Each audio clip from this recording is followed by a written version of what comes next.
I am so excited to have my first guest on. He is a former classroom teacher and a learning designer at a great company called TCI and a returning guest on the TeacherCast show. I want to bring on today my good friend, Mr. Brian Thomas. Brian, welcome back to TeacherCast. How are you doing, my friend? I'm doing great. Thank you so much for having me back. It's great to be here, and it's good to be with another teacher as well.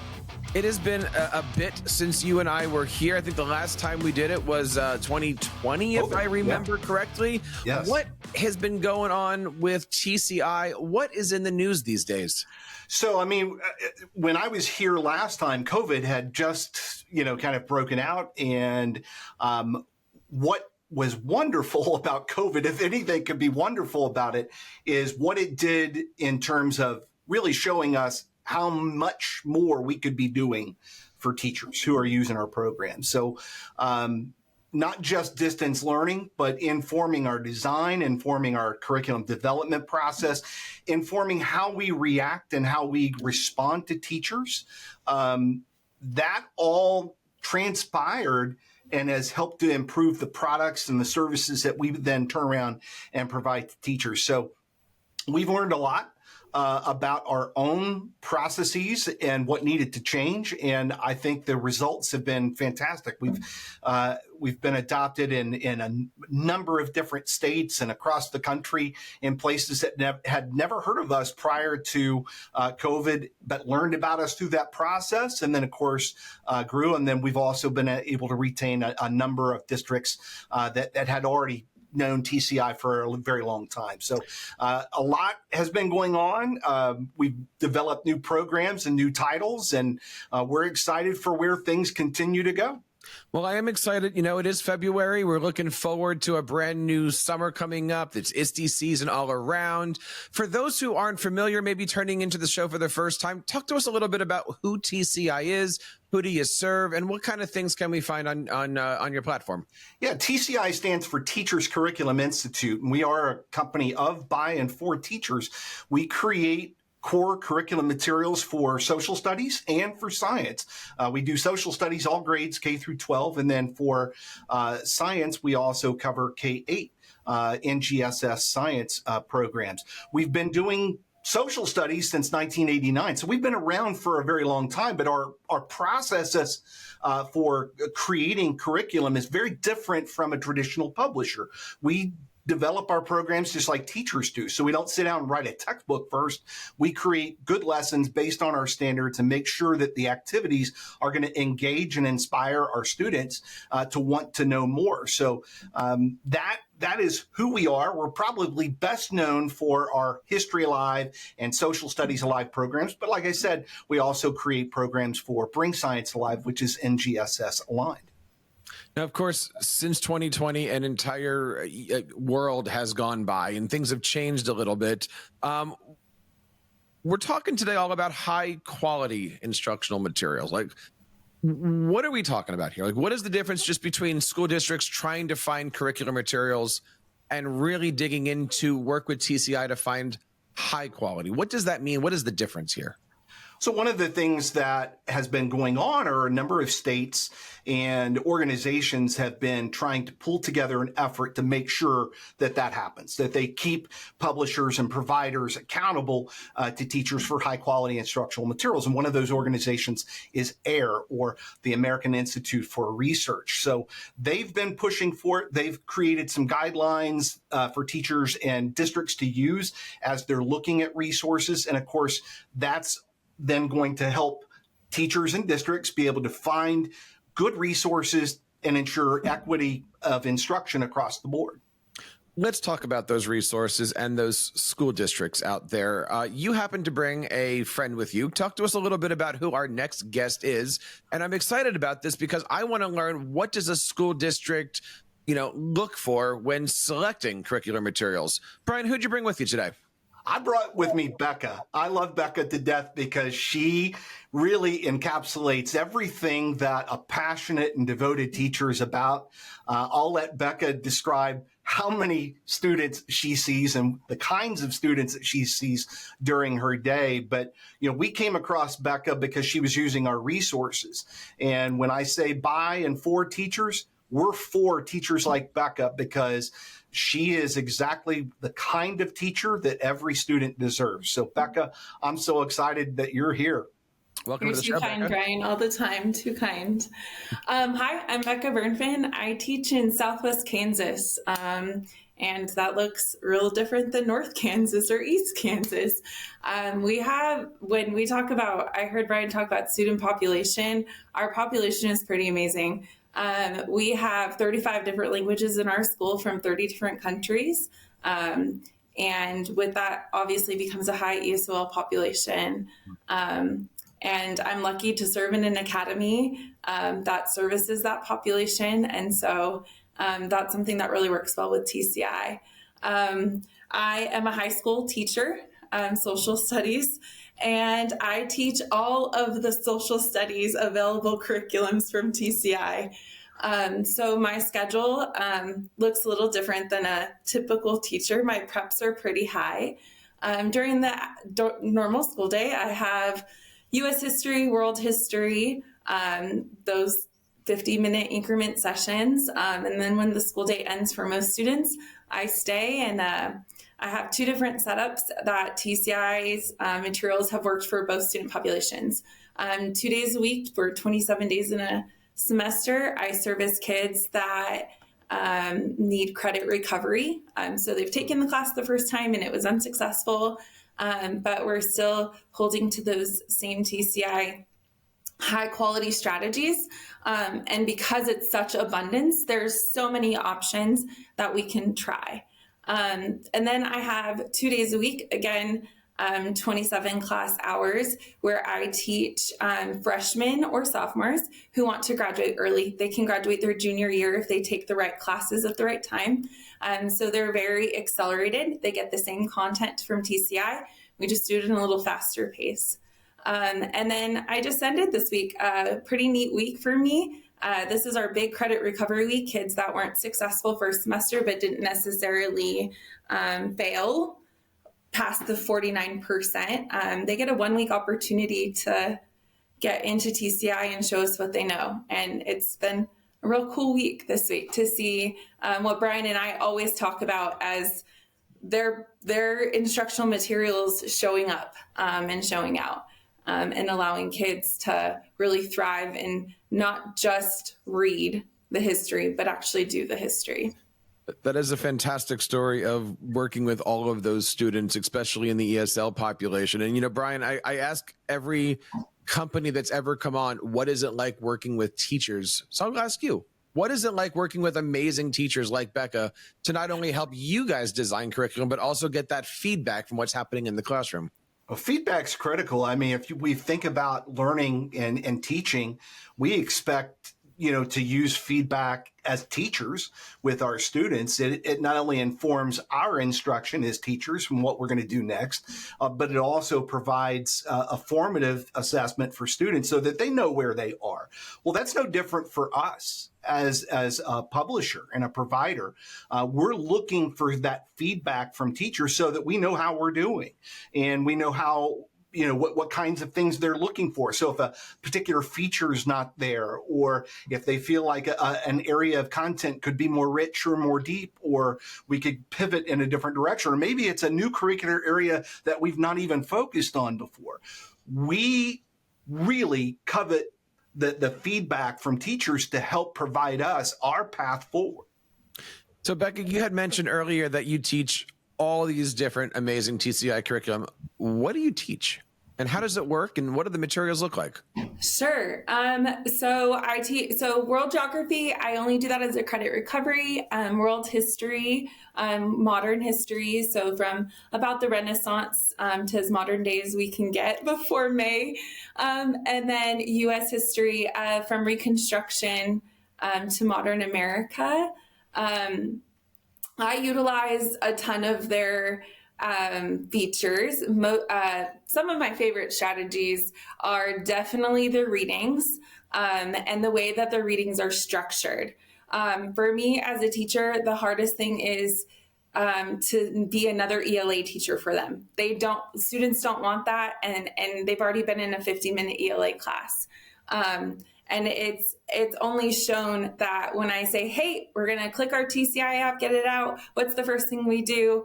And they do light bulb moment. And that's something I've actually adopted myself from one of TCI's features, which allows, it's a light bulb. It's literally a light bulb button, which is how I came up with the light bulb moment. But it starts our day off with highlighting the main ideas of whatever text we're going to read. There's something to students knowing what their day is going to be about.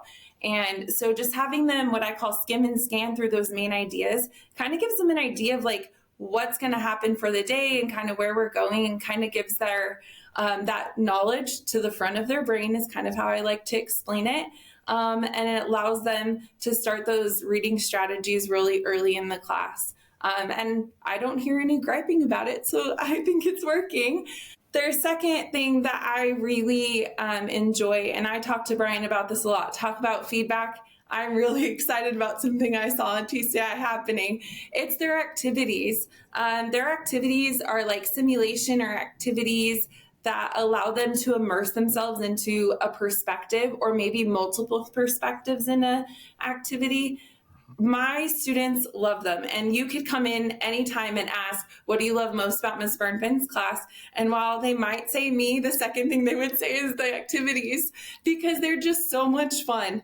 And the kids don't really think they're learning till we get to the review part and we're like, okay, so what did we just do? Oh man, that was so much fun.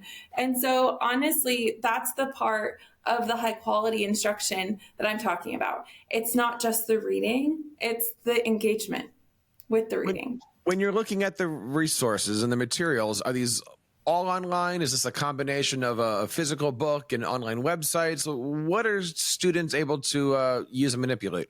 Sure. This is a great question that I can actually say that Brian's company, TCI took feedback on. We are completely digital, but that wasn't so in 2017 when we were looking to readopt.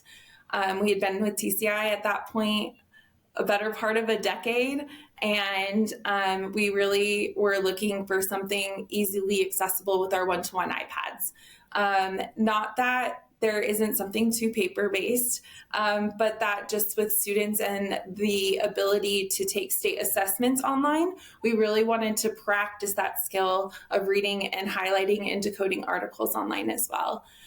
So everything is online, but the one of the cool elements of TCI is that, for example, I'm talking to you about these activities, and we obviously have a wide variety of staff here in the social studies department. We plan, we unit plan, we crosswalk, but you can imagine when we step into our own classrooms, we see things and our styles are a little different. And that's one of the best features of TCI. You can print what you need and you cannot print what you don't need.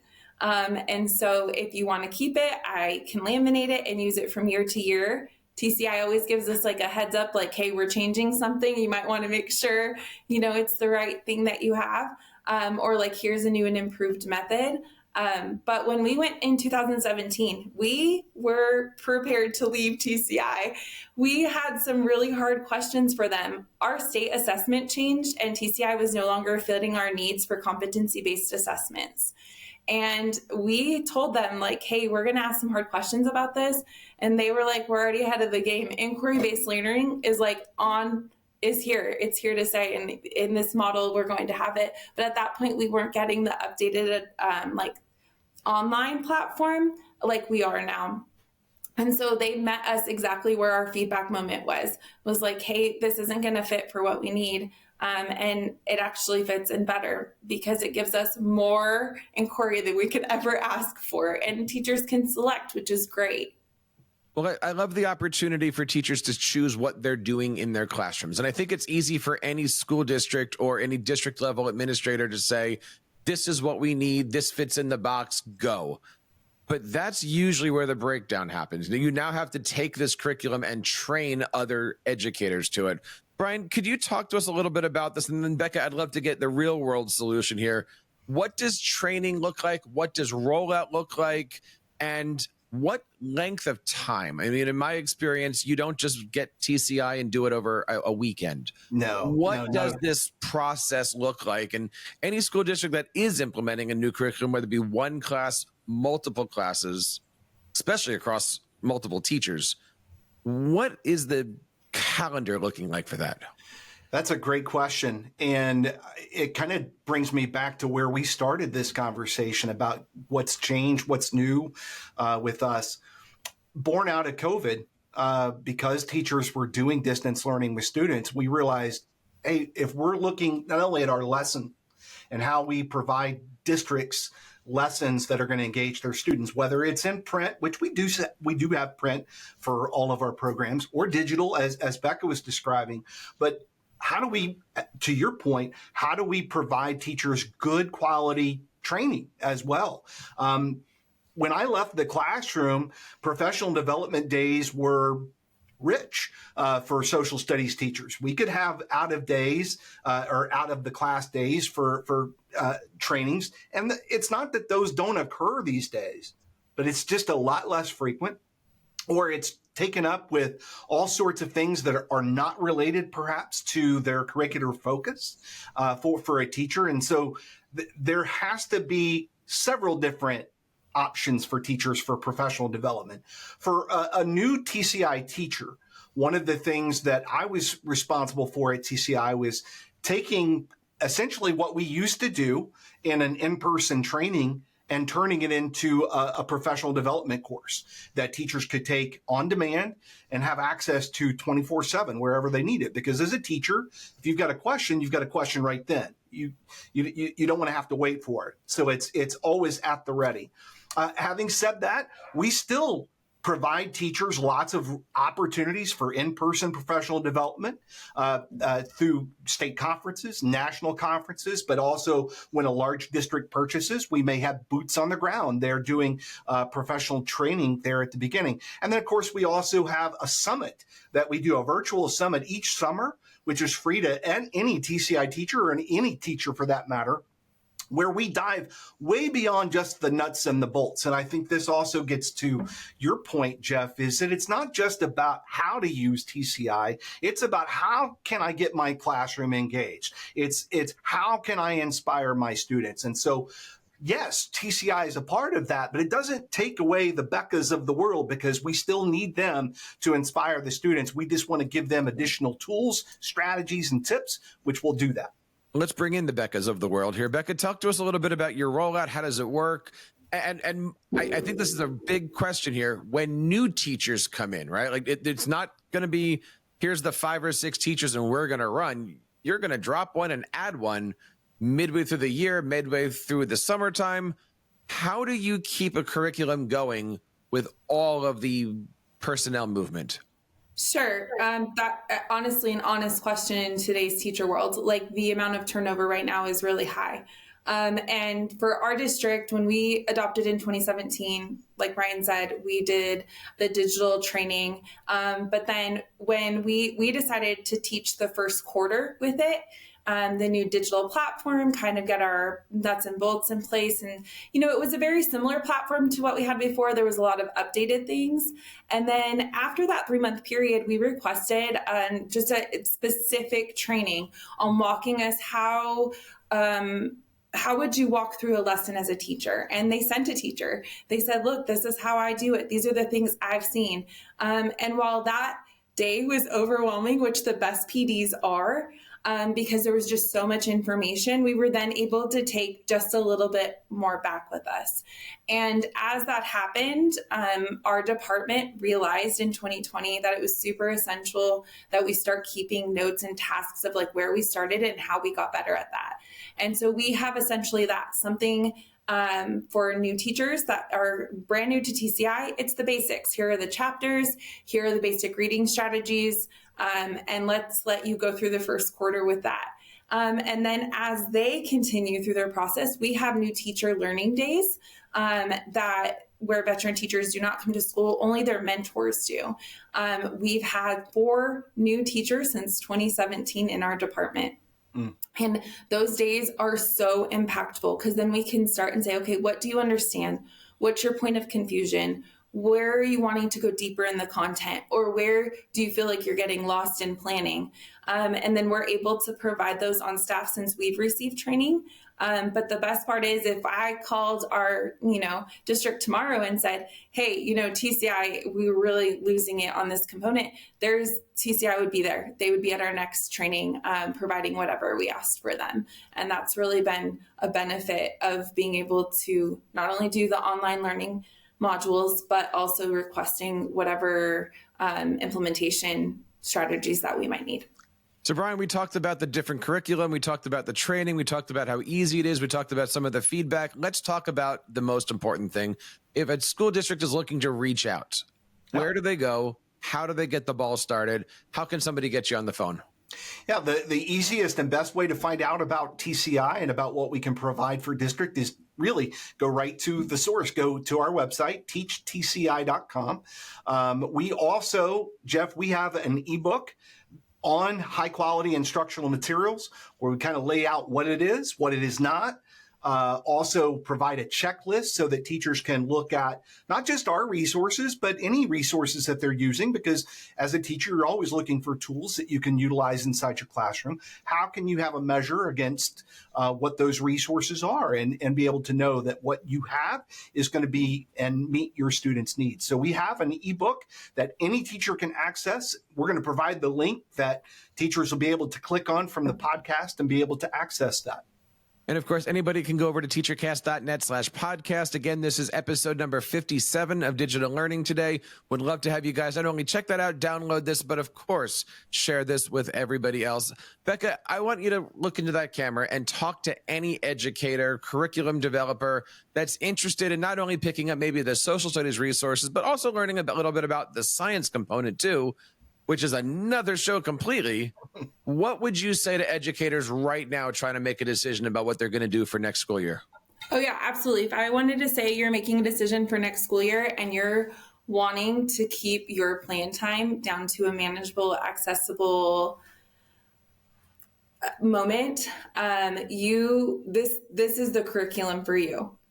I spend 30 minutes on a Friday looking at the next week. I have engaging activities that allow students to simulate what it's like coming from Ellis Island. I have the stock market crash activity. We have the 50s culture, and all of those are easily plannable in 30 minutes. Your literacy coach is walking in your class next week. There is not a problem because your text is not only rich, but your annotation and the ability to work with main idea and details are planned for you. There's no going out into the world or spending 5 to 10 hours past your contract time. When I'm saying that, I'm serious, and that when we picked TCI in 2017 for the 4th time, I believe, they really met all of the needs for every teacher, new or veteran, to utilize it in an easy, ready to go way. The website is teachtci.com. Brian, we talked a little bit about what this was like 4 or 5 years ago, where it is today. Let's wrap this one up. Where are we thinking about this next year? What is the future of online curriculum? What is the future of high quality instructional materials? Where are we going with all this?